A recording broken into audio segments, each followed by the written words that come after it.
Welcome to Free Speech Nation with me, Josh Howie. 3.5 years ago, I wasn't sitting here, I was sitting out there at home watching this show. More than that, I needed this show. The world didn't make sense anymore. Everything was upside down, going backwards. Anti-racists were being racist. Women's rights were being eroded, stolen in the name of women. Scientists were anti-science. Gay activists were literally erasing homosexuals. Medical staff were hurting patients. Liberals were illiberal. Anti-fascists were fascist. Progressives were being regressive. Free speech was anything but. It came with a heavy cost. And the genius of Andrew Doyle is like truly smart people, he was able to cleanly articulate precisely what was going on. The who's and the what's, and particularly the how's. So we could properly understand the encroaching tyranny, what their methods are, and how to have the tools to push back. Be inspired to push back. So that when I found myself filling in an NHS form for my 5-year-old daughter's flu jab, and an option for gender was unspecified, I was able to recognise the institutional capture and call it out.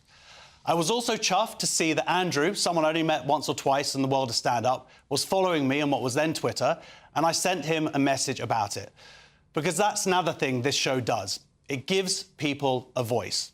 It provides exposure on telly for those who've suddenly found themselves on the wrong side, those whose lives are destroyed, those who want to fight back, those who want the world to make sense again. It provides a platform that should be on other channels, that could be on other channels, that still isn't.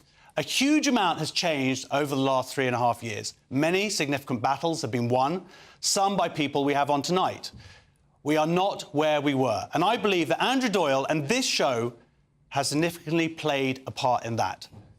But we're also not over the finish line yet. Too many people and too many institutions have invested too much of themselves to see that despite good intentions, in fact, they are not making the world better, they are doing the opposite.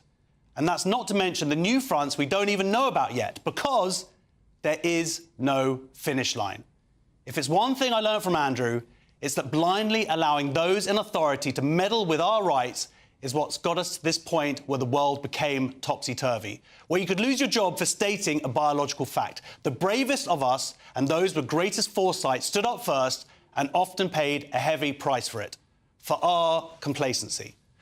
It's incumbent now on the rest of us to share that burden and be ever vigilant to whatever threatens our liberal democracy, wherever it is.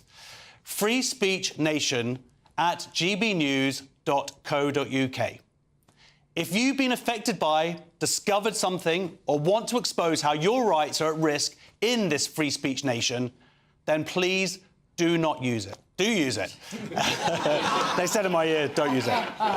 Andrew Doyle gave me a voice to many. He gave a voice to me. And I'm going to continue to do the same for you.